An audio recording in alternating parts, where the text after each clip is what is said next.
There's a reason silence feels heavier than screaming. It isn't the absence of noise. It's the weight of what's been buried, the unsaid words, the broken promises, the hidden scars.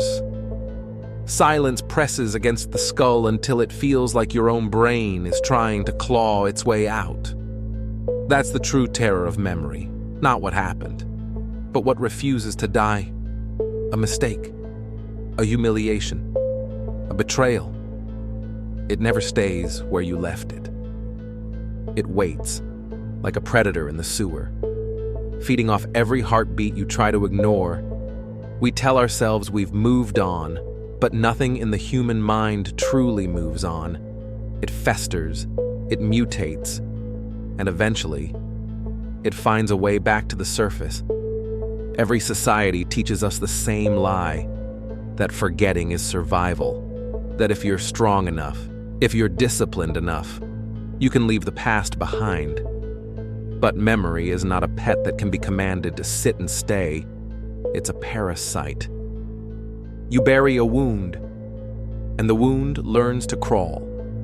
You shut the door on your guilt, and it knocks in your dreams. And when you wake, you hear the echo of what you've done, what you've lost, what you've become. Some people spend their entire lives chasing distractions, terrified of the one voice that doesn't stop when the music does. Their own. That's the cruelty of consciousness. No matter how fast you run, you are forced to carry yourself. Fear isn't simply the shadow under the bed or the whisper in the dark. Fear is the knowledge that you can't control what's inside you, that at any moment. The darkness you thought you strangled could return with sharper teeth. Think of every mistake you've made, the words you can't take back, the cruelty you laughed at, the weakness you showed in front of others. You told yourself people forgot. You told yourself you forgot. But deep inside, those moments linger like shards of glass under skin, invisible but cutting every time you move. Fear isn't that others might judge you. Fear is knowing the courtroom is already inside your skull, and the jury never adjourns. That's where morality gets tangled. We pretend morality is about choosing between right and wrong, but it's rarely that clean. Most choices don't feel like decisions. They feel like reflexes born of pressure. A joke at someone else's expense to avoid becoming the joke. A betrayal whispered when silence would have cost you too much. An act of cruelty committed in the heat of shame. Because humiliation is unbearable, and punishment seems easier to swallow than exposure. Morality in theory is easy, in practice. Morality feels like trying to breathe with a boot pressed against your chest when the air is gone. You don't think about philosophy, you think about survival. And sometimes survival means becoming the very monster you fear. But what happens when survival leaves a stain? What happens when the laughter fades, when the blood dries, when the room empties and you're left staring at your reflection? That's when the memory begins to feed. You tell yourself you had no choice, but the mirror isn't convinced. You tell yourself the wound will heal, but it doesn't. It grows teeth. That's why mistakes have such long lives, because they're nourished not just by the act itself, but by the endless excuses we wrap around them. Guilt is alive. It has a pulse, and every time you deny it, you give it more oxygen. The truth is, human beings are predators of their own conscience. We hunt ourselves with precision, sharper than any enemy could manage. Think of how easily you forgive others for things you would never forgive in yourself. Think of how quickly you replay your own failure, while forgetting everyone else's. Why? Because deep down, you know yourself too well. You can't be tricked by your own alibi. You know the cowardice behind the smirk, the envy behind the insult, the rage behind the silence. You can't lie to the jury in your head, because the jury already knows the evidence. And so you punish yourself in secret through nightmares, through self-sabotage, through the small cruelties you whisper under your breath just to feel control again. We call it regret. But it's more than that. It's obsession. It's the knowledge that if the world could see you exactly as you are inside, it might recoil, and maybe it should. But instead of facing that, you build a mask. You learn to smile with your lips while screaming with your teeth. You go to work, you shake hands, you kiss cheeks at family dinners, while inside you're still bleeding from something that happened years ago, decades ago, a lifetime ago, and every act of pretending deepens the cut, because it reminds you that you're living two lives, the one the world applauds, and the one that keeps you awake at 3 a.m. Some people say time heals. They lie. Time doesn't heal. It only layers dust.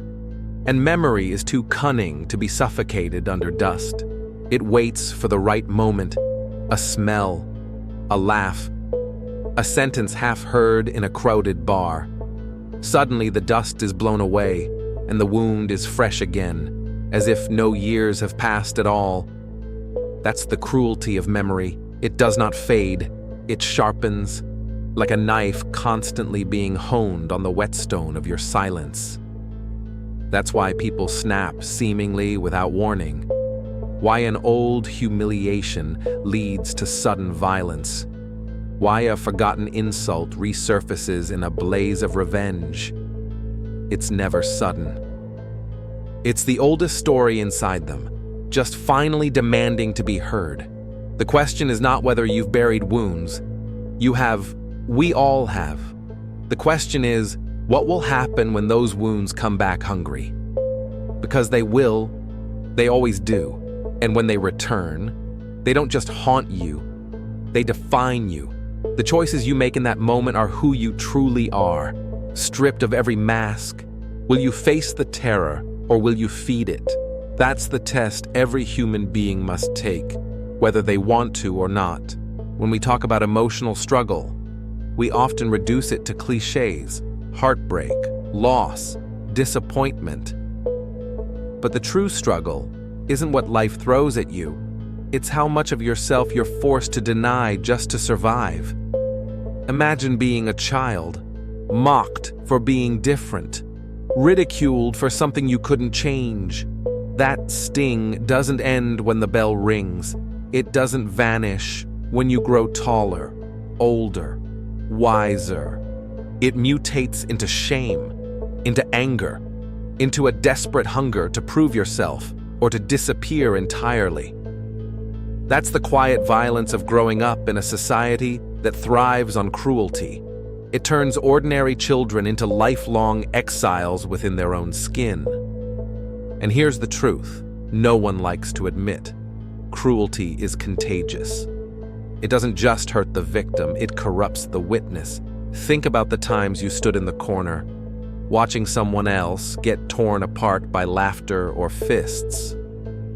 You felt the heat of their humiliation, the sharp edge of their isolation, but you said nothing. Maybe you even laughed, not because you wanted to, but because silence would have painted a target on your back. In that moment, you learned the cruelest lesson of all, that to belong, sometimes you must betray. And betrayal doesn't fade, it stains. That's where criminal psychology begins, not in the act of murder or theft, but in the tiny fractures of conscience we collect as children. Every compromise builds a foundation, and eventually, the house you live in is made of rot. When someone finally breaks, when someone finally erupts into violence, society points at the explosion. They rarely look at the decades of pressure that came before it. A criminal act is often nothing more than the past refusing to stay buried. The memory of humiliation finally takes form, sharpens into a knife, and demands repayment. But here's the cruel paradox. When you give memory the blood it craves, it doesn't vanish, it grows stronger. Violence doesn't erase shame, it multiplies it. Rage doesn't silence the laughter, it echoes it louder. That's why vengeance is never satisfying. It's like feeding poison to a parasite living inside you. You think you're killing it, but you're only giving it a feast.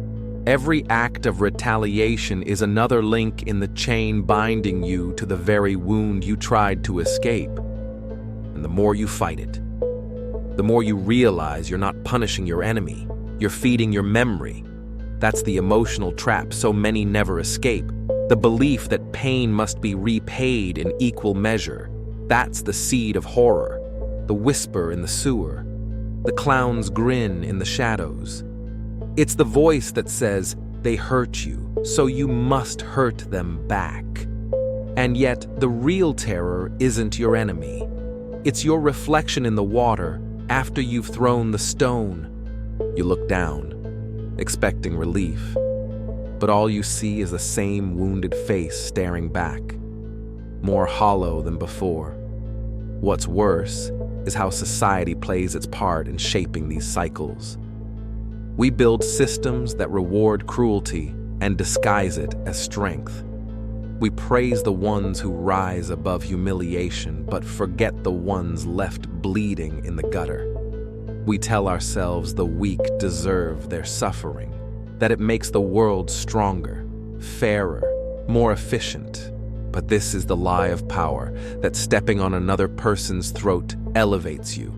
In truth, every act of oppression weakens us all, because the oppressed do not forget.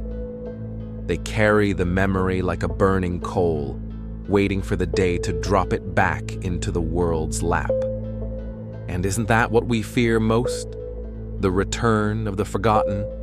The classmate you mocked now standing at the edge of your adulthood? The neighbor you ignored now staring at you in silence? The wound you laughed at now standing in the dark, wearing your name? We call it horror, but it's just memory demanding recognition. Every horror story is a mirror of social cruelty. Every monster is a wound given flesh. That's why the stories that haunt us most aren't about supernatural beasts. They're about human beings who were pushed until something inside them snapped. But how do you live with the weight of memory without becoming its prisoner? How do you confront the things you've buried without letting them consume you? That's where understanding comes in. Not forgiveness. Not yet. Maybe not ever. But understanding. To admit that your mistakes, your humiliations, your betrayals are not random scars, but chapters of the same story. To accept that the wound may never close, but you can decide whether it festers or heals. To face the reflection without spitting at it. Compassion doesn't come naturally in a world built on cruelty. It feels weak, naive, even dangerous. But compassion, toward yourself, toward others, is the only tool sharp enough to cut the chain of memory.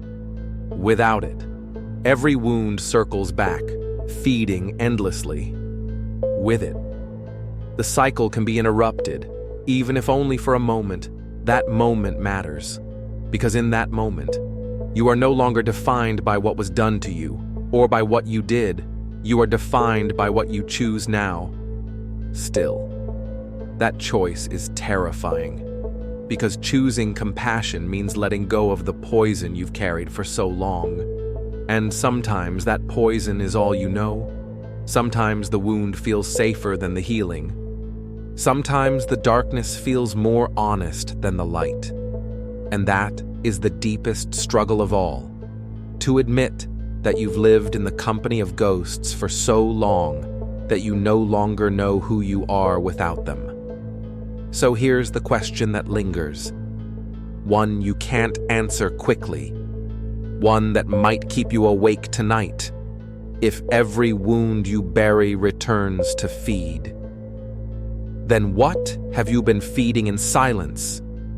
And when it comes back to claim its meal, will you recognize the face it wears? There's a strange cruelty in memory.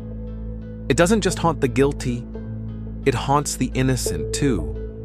Think about the child who grew up beneath fists and insults, never raising a hand in return, never striking back. Years later, that same child wakes in a sweat, still flinching at shadows that aren't there. That's the irony. Violence carves itself into the mind more deeply than into the skin. The bruises heal, but the echo of them becomes part of the nervous system.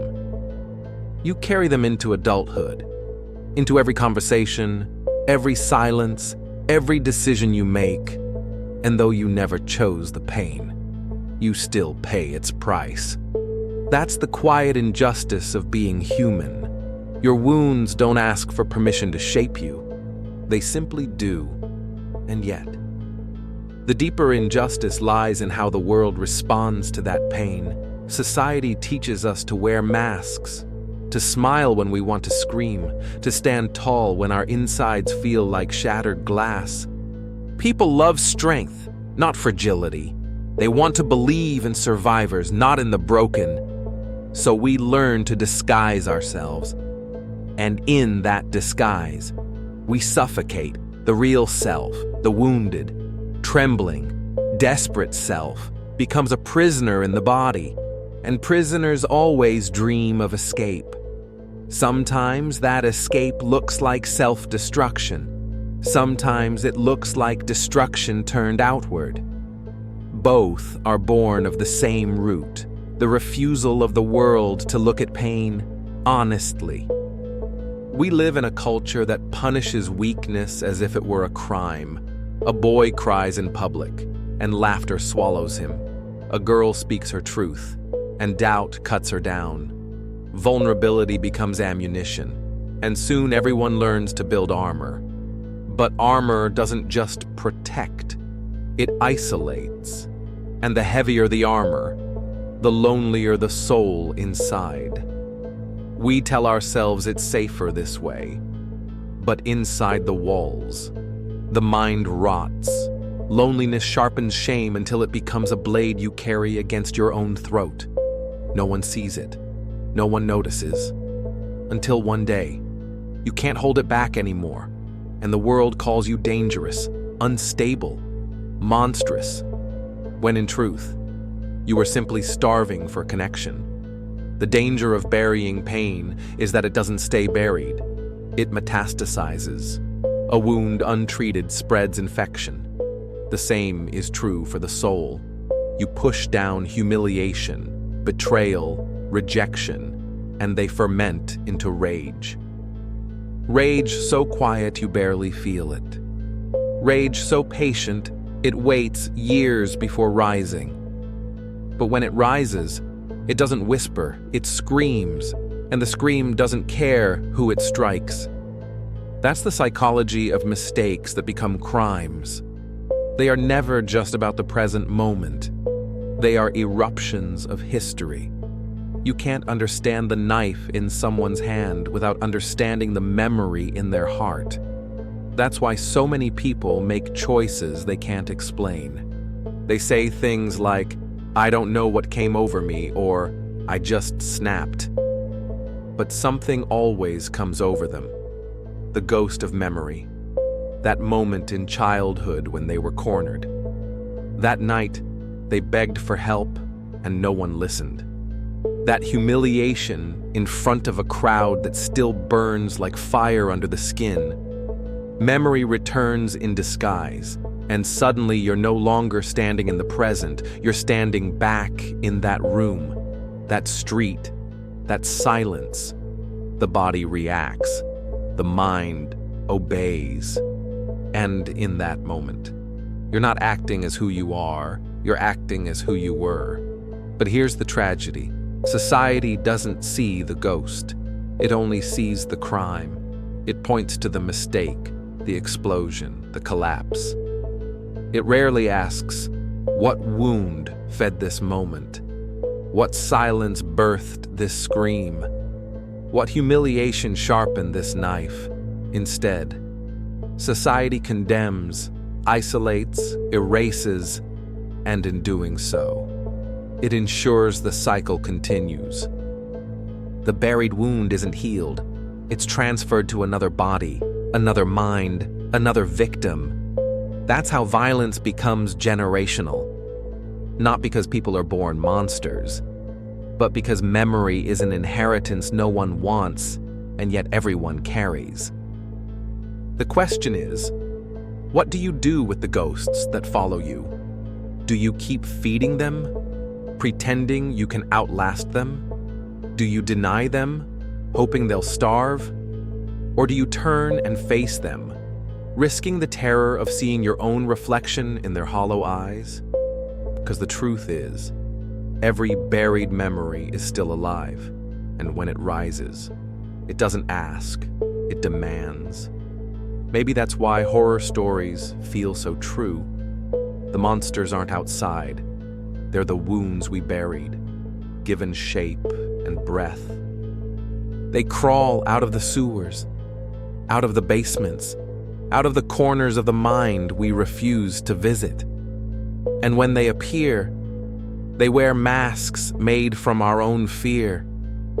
They're not here to frighten us. They're here to remind us that every wound unacknowledged is a debt unpaid, that every silence builds a scream, that every cruelty we dismiss will one day return, looking for a face to wear. So what do you see when you look in the mirror at night? Do you see yourself? Or do you see the shadow of what you've tried to bury? And when that shadow finally steps out of the glass, will you know whether it's there to punish you or to become you? Memory has a way of rewriting the rules of time. We like to think of the past as something behind us, sealed away, powerless to touch the present. But the truth is, the past is never behind, it circles. It drifts like smoke, curling back into the lungs, choking us when we least expect it. You can feel fine for years, even decades, and then suddenly you hear a laugh that sounds too much like the one that mocked you, or you smell something that drags you back to the place where your innocence ended. In a heartbeat, you are no longer here. You are there. And the worst part is, no one else can see it. To them. You're just standing in a room, frozen, but inside, you're drowning in a river you thought you'd cross long ago. This is the terror of memory. It's patience. It doesn't come when you're ready. It doesn't come when you're strong. It comes when you're vulnerable. It comes when you've convinced yourself you've conquered it. That's when the past is most dangerous, when you think you're safe. Because safety is a lie. All it takes is one moment, one sound, one face, and suddenly you're cracked open, spilling out the version of yourself you swore you'd left behind. And when that happens, people around you won't understand. They'll see your reaction as irrational, dramatic, maybe even violent. They'll say, "It was just a joke. It was just a mistake. It wasn't that serious." But memory doesn't measure seriousness the way logic does. Memory measures by pain. A single cruel word spoken in the wrong moment can etch itself deeper than years of kindness. That's what society refuses to acknowledge. The scales of pain are not balanced. One act of cruelty can outweigh a lifetime of indifference. One betrayal can outweigh 1,000 smiles. That imbalance is where morality fractures. We're told to be the bigger person, to let it go, to forgive and forget. But what they don't tell you is that forgetting is impossible. The mind doesn't delete, it archives. Every humiliation, every wound, every moment of helplessness is cataloged, stored, waiting. Forgiveness isn't forgetting. Forgiveness is living with the memory without letting it become your master. But how many of us are strong enough to carry that weight? And what happens to those who aren't? They break, they lash out, they implode, sometimes in ways that leave bodies behind, other times in ways that leave only their own body crumpled on the floor. That's why mistakes carry such gravity. They're never isolated. They're echoes. When someone commits an act of violence, when someone takes a step they can't reverse.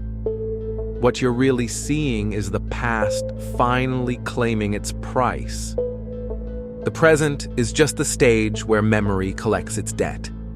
And yet, in the quietest moments, when the adrenaline drains and the anger fades, guilt creeps in like a shadow.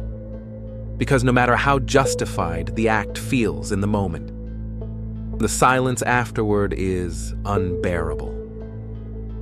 You can still hear the laughter you wanted to silence, the face you wanted to break. But now it's joined by something worse. Your own reflection. That's the cruelest memory of all, not what others did to you, but what you did in return. That's the memory you can't bury, because it lives in the same body as you. You can't run from yourself, which is why compassion toward yourself, toward others, isn't weakness. It's survival. Without compassion, memory feeds endlessly. With compassion, you can starve it, even just a little.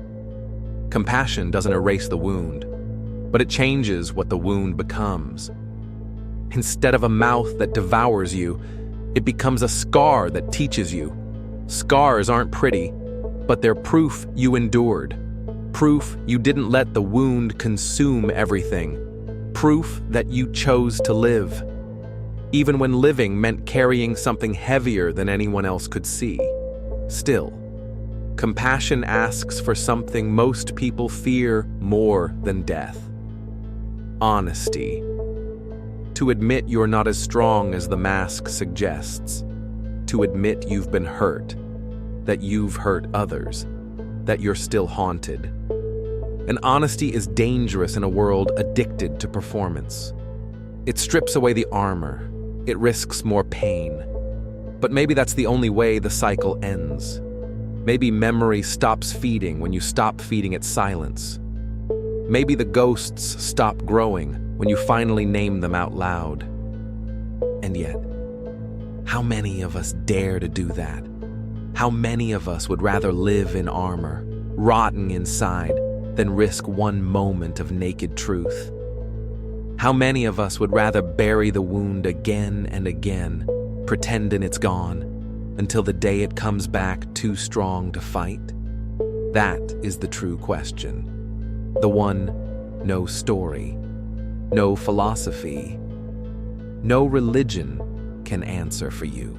When the wound you buried returns to feed, and it will, what will you give it? Will you give it your rage, your silence, your denial, or will you give it your truth? Maybe the worst part of memory isn't the pain it brings back, but the choices it forces you to face. Because memory doesn't just haunt, it interrogates. It asks questions no one wants to answer. Why didn't you speak when it mattered? Why did you laugh at someone else's suffering?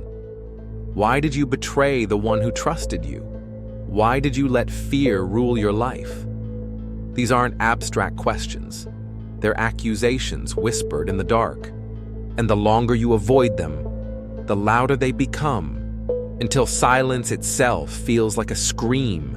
We like to imagine ourselves as good people, not perfect, but good. But memory is a ruthless prosecutor. It drags out the evidence we try to bury, the friend we abandoned, the cruelty we excused, the moment we looked away. It forces us to confront the truth that we are not only victims of the world's brutality, we are also participants in it. That's the darkest realization of all. that every one of us carries both innocence and guilt, cruelty and compassion. We are not split between heroes and monsters. We are both at once. And isn't that the true horror? Not that monsters lurk outside in the shadows, but that the monster wears your own face, that deep inside, under the layers of justifications and excuses. You know you are capable of the very evils you claim to despise. The line between you and the ones you condemn is thinner than you dare admit. And once you see it, you can't unsee it. Some people collapse under that weight. They punish themselves endlessly, turning their own body into a prison cell. Others go the opposite direction. They deny. They project. They blame everyone but themselves. They become tyrants in miniature, terrified to admit the mirror is accurate. Both paths are dangerous because both paths feed the same wound. Shame and denial are different costumes on the same ghost, and neither brings peace. What does bring peace, or something close to it, is acceptance. Not the kind that excuses or erases, but the kind that says, yes, I did this. Yes, I failed. Yes, I carry wounds and I've inflicted them too. And yet, I am not only this. Acceptance is not weakness. It is the hardest kind of strength, because it requires you to stand unarmed in front of the very memories you've been running from your whole life, to let them wash over you without flinching, to face the jury inside your head and say, I hear you, I see you, and I will not run anymore. But even acceptance is not an ending. It is a choice you must make again and again, every day, sometimes every hour, because memory doesn't vanish after one confrontation. It returns. It always returns. The difference is, when you've chosen acceptance, the memory loses its claws. It can still whisper. It can still ache, but it cannot devour you. You've already faced it. You've already admitted its truth. And once truth is spoken, it stops being a predator and becomes something else, a companion you learn to live with. Of course, the temptation will always remain to fall back into old patterns, to deny, to bury, to lash out. That's why emotional struggle never truly ends, because the world keeps wounding us, and the past keeps resurfacing. And yet, within that cycle lies the possibility of growth. Every return of memory is also a test. A chance to decide differently than before. A chance to choose compassion over cruelty, honesty over silence, connection over isolation. A chance to feed the wound something other than rage. The irony is, the more you face memory, the less it terrifies you, not because the wound disappears, but because you discover the wound is not infinite. Its power depends on your fear.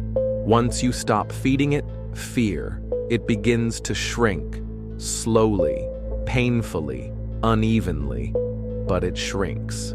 And in that shrinking, you find something you thought you'd lost. Space. Space to breathe, space to feel, space to choose. But here is the final, unshakable truth. No one can do this for you. Not society, not family, not even love. They can help, they can support, but they cannot face your memory in your place. The terror of memory is personal. It belongs to you alone, which means the choice is yours alone. To keep burying wounds until they rise as monsters, or to face them before they devour you. So ask yourself now, honestly, without armor, when the ghosts of your past knock at the door, will you open it, or will you pretend you don't hear until they break it down? Every wound has its own hunger. Some crave silence, others crave blood, and some simply crave acknowledgement.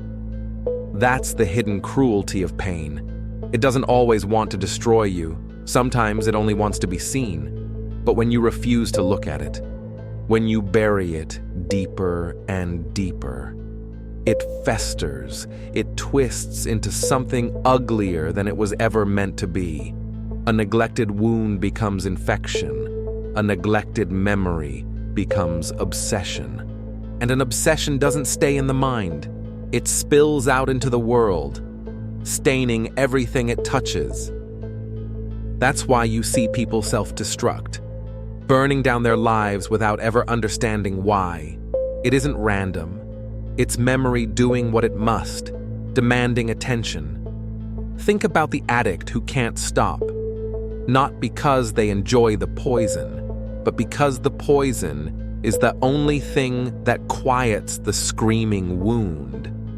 Think about the bully who lashes out at the weak, not because they're strong, but because once they were weak themselves, and they can't bear to feel that way again.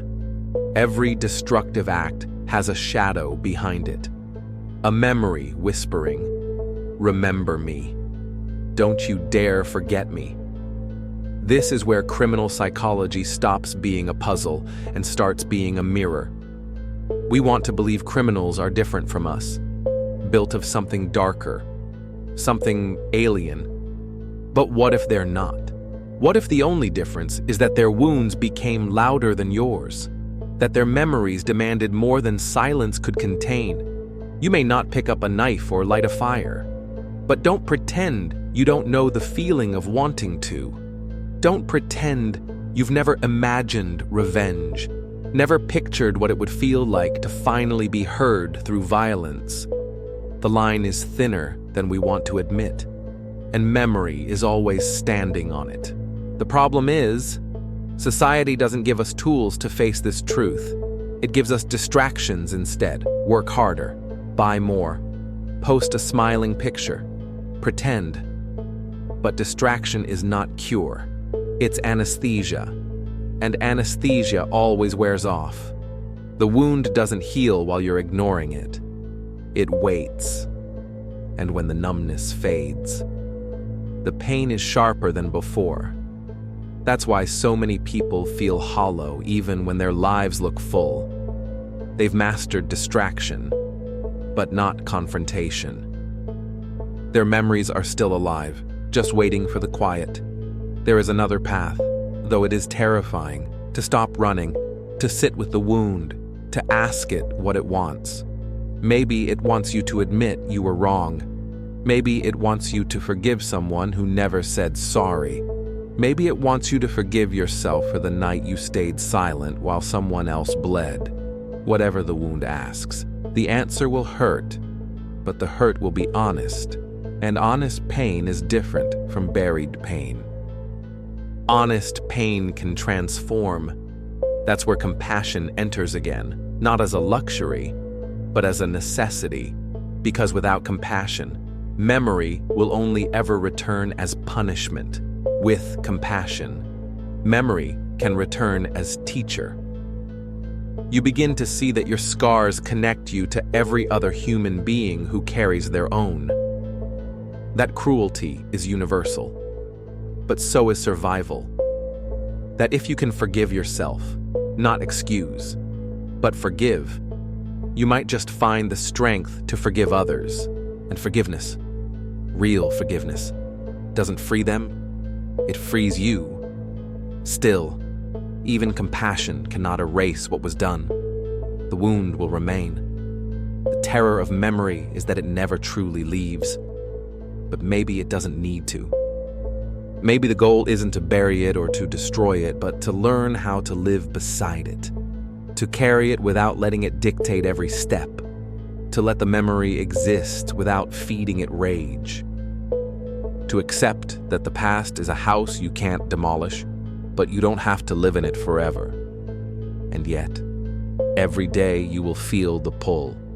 The past is seductive. It whispers promises of vengeance, of closure, of escape. It tempts you with fantasies of undoing what can never be undone. That temptation is powerful, and sometimes you will give in. Sometimes you will slip. Sometimes you will feed the ghost, and when you do, memory will laugh, because it knows it owns you still. But the measure of your humanity is not whether you slip. It's whether you rise again. Whether you keep trying to face the wound instead of fleeing from it.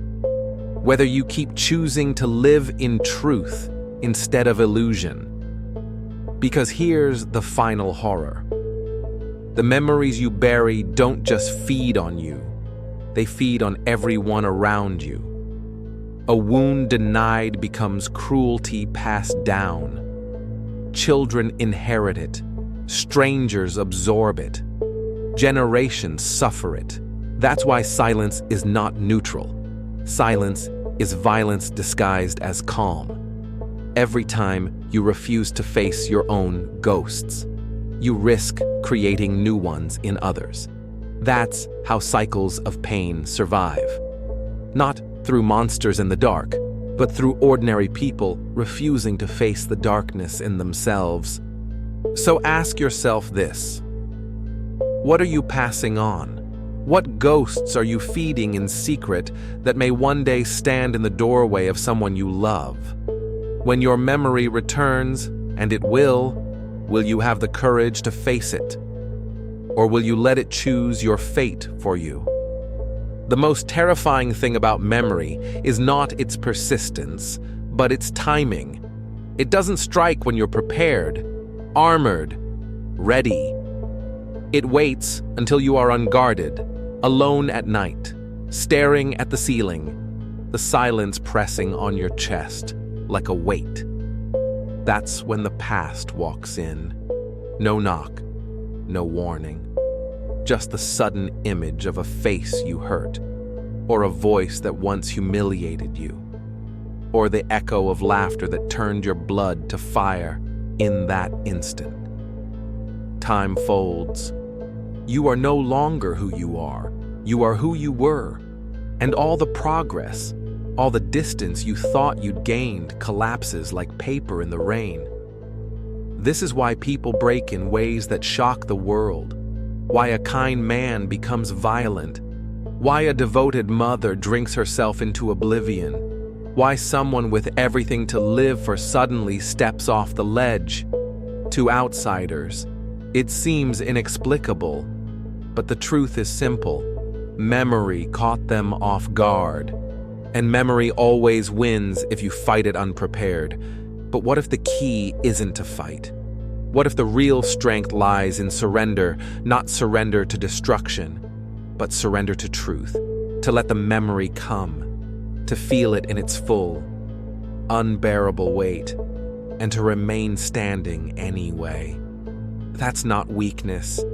That's courage of the most dangerous kind, because in that moment, you are no longer running from your ghosts.